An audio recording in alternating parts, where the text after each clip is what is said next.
Welcome to Vortex Garage. In our last video, we walked through the steps of troubleshooting to find the source of our WJ's electrical gremlins. We ended up finding the cause was a fault in the ignition switch. So today, we're going to remove it and replace it. Now while we were waiting on the new part to arrive, I went ahead and gave a shot at repairing the old one, and it actually did work pretty well. So we're going to show you what we did. First up, let's remove the old one. Alright, so first thing we're going to need to do, so number one, we left these wires to our clock spring disconnected just in case, but we have pulled power to our battery. To get the ignition switch out, we're going to have to remove the lock cylinder. So we're going to need to put it to the on position, which is the second click. And then there should be a release pin, looks like right there. So we should be able to take this,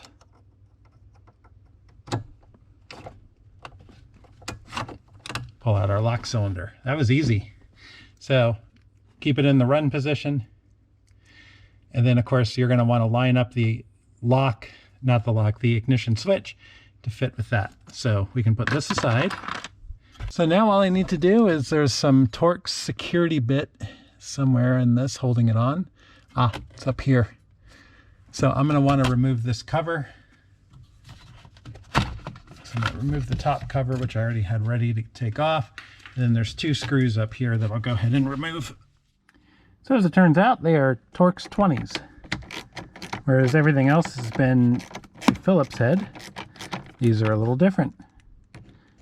And you can get them with a ratchet. The way the hood is here, you can't really use a regular screwdriver.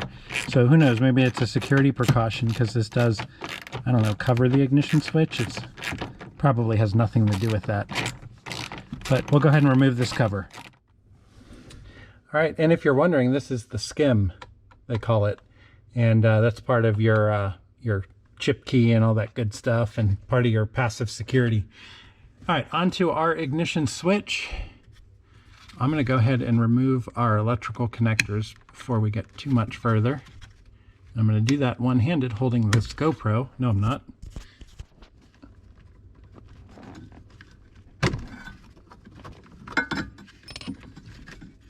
All right, there we go. All right, so you are going to need to break out your Torx security bit, specifically a Torx 10 security. That's the one with the little hole in it, which GoPros don't seem to like to focus or white balance very good, so I apologize. But get yourself a Torx 10 security and remove that bolt or screw. Don't lose it.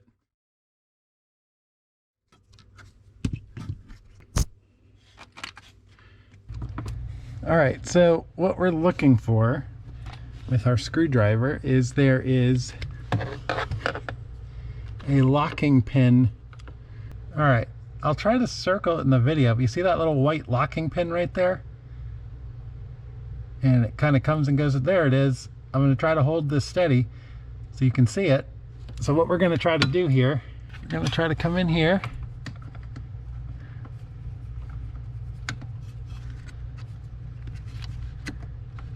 There we go. And we pushed that in and we were able to pull this out. That actually wasn't too hard. And then we have one ignition switch. All right, so just for kicks, we're going to try to take this thing apart. It uses some very small Torx security bolts, which fortunately we have in our electronics kit.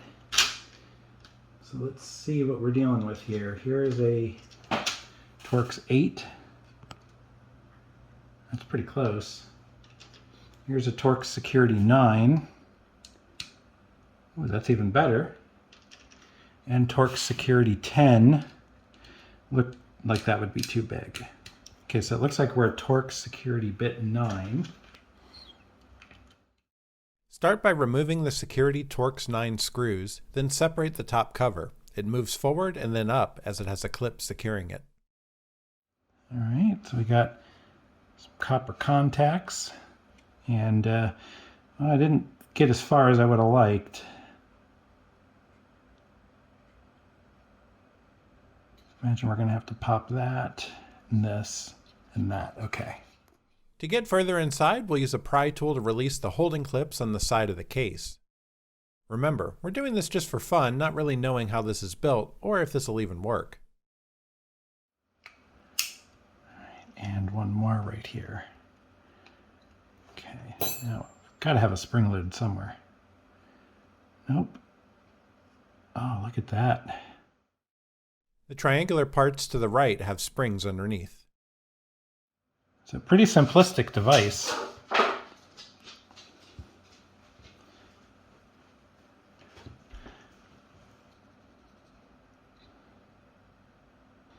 So really all I'm aiming to do here is clean up all of these contact points and of course figure out which one is our run module. It's probably, so we got, I'd imagine these, so these look like they shoot straight into the bottom ones. And if I'm remembering correctly, I think we want this one is number 3. So that one's probably here. There, middle, left, something like that. So, well, remember some of these are inputs too. So what I'm just going to do is kind of indiscriminately go around and try to clean some of these and see if that helps anything. And when we put this back together, we'll use a tiny bit of dielectric grease. But other than that, I think we're just going to be cleaning this. So we started by cleaning the old grease off using isopropyl alcohol.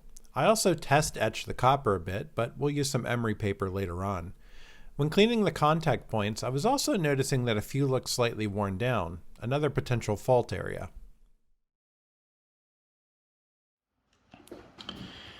All right, so I brought some emery paper, my dielectric grease, and this little file, which is really great for coming in here and scuffing things up, and I can wrap the emery paper around it. And I got some scissors to cut it. But one thing I'd like to do, take this cheap little, like seriously, where did I even get this one? I know, it's one of the free ones from Harbor Freight. All right, so I was thinking that this is the orange and black. So I'd like to test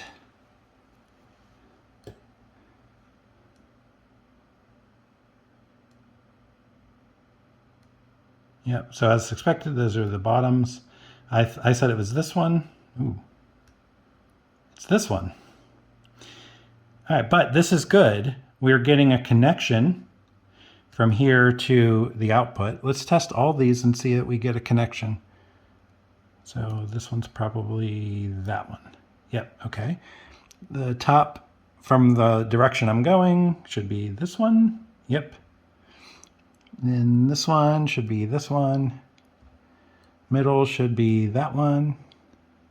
And top left, I forget which direction we're looking at. Maybe I'll try to highlight them on the screen, but I'm sure I'll forget. The point is, I've checked every one of these and they have continuity.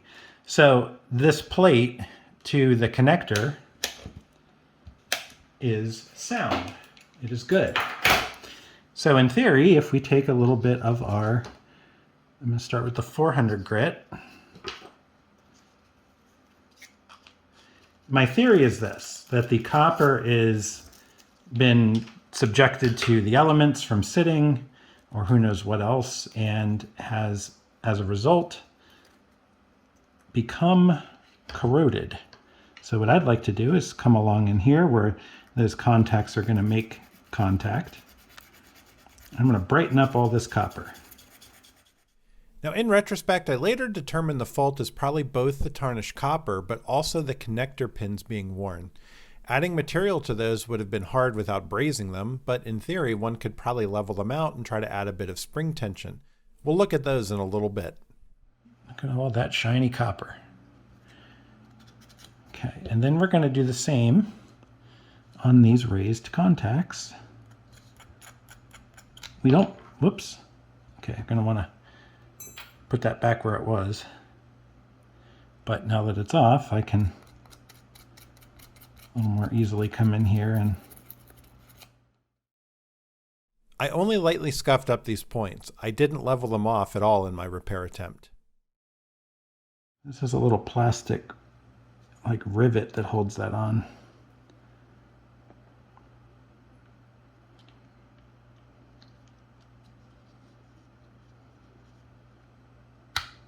There we go. I try to do this one without. Just going to brighten up the tip. After removing the tarnish, I added some dielectric grease. The overall issue with this part though is tarnish, but it's also the contact points wearing down, and well, that's combined with divots that can occur on the flat portions where they sit. Some switches may be easy to fix, and while some may be irreparable depending on how bad they are. We'll talk more about if this was worth it. So now it should be good to put this back in. Like that. And I think we're still on the run position, so let's see here. Let's find out.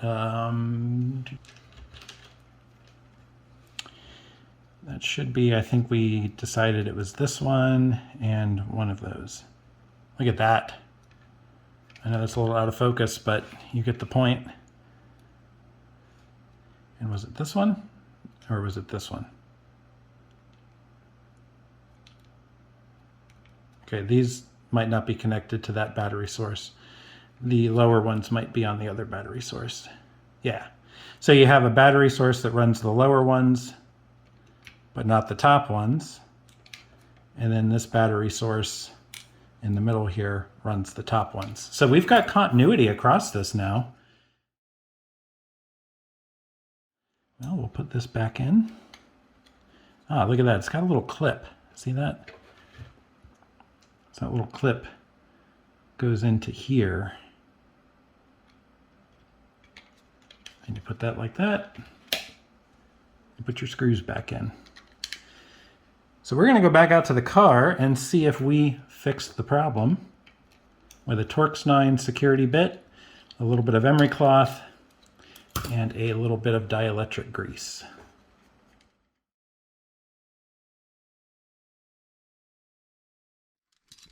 So we're going to put the key on and see if we get life.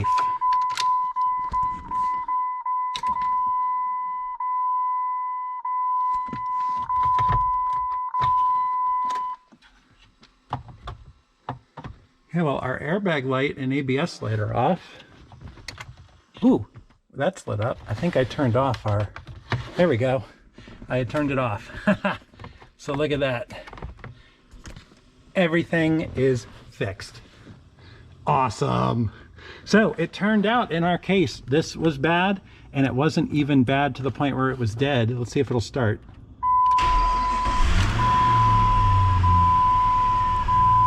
Yep.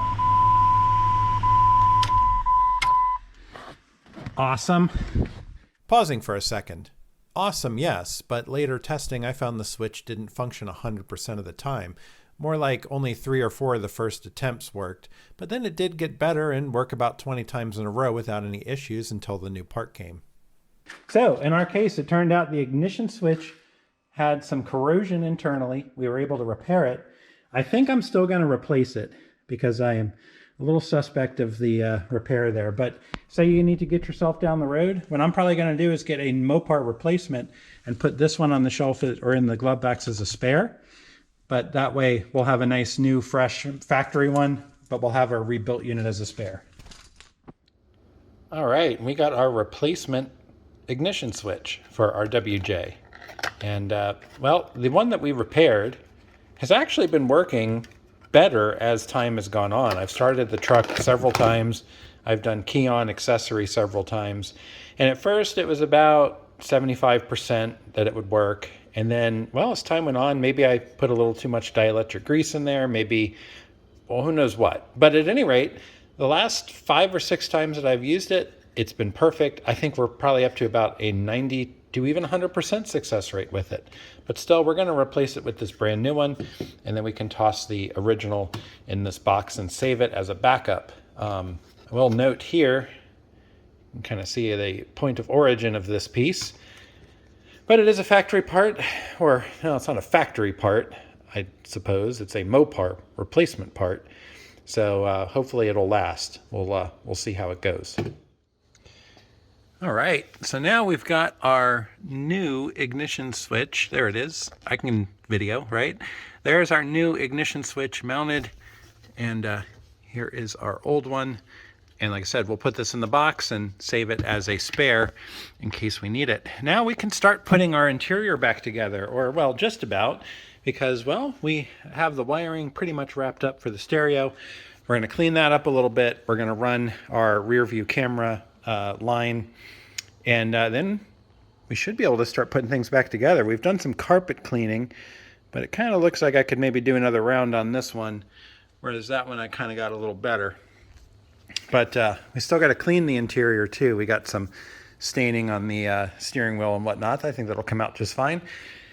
And of course, this piece over here, I believe we're going to have to epoxy that on, because I think where it broke and where those have come off, those actually screw into the dash piece. So you'd have to take the whole dash apart, or at least the top part of the dash, to get those out. So what I'm probably going to do, basically that wood strip, I don't think you're supposed to be able to remove this from this. It doesn't just clip on. I think it like screws in from the back. So I think I'm just going to epoxy it back on, tape it up there and let it cure. And I think it'll be fine. I think it'll be perfect. So with this, we'll wrap up the video. We found the fault and we showed how the ignition switch is built and a potential fix if you're in a bind. In the end, I still recommend replacement with a fresh part. Now let us know in the comments your experiences with similar type of issues, and if you like this, drop us a like and a subscribe, as we'll have more content like this here on Vortex Garage.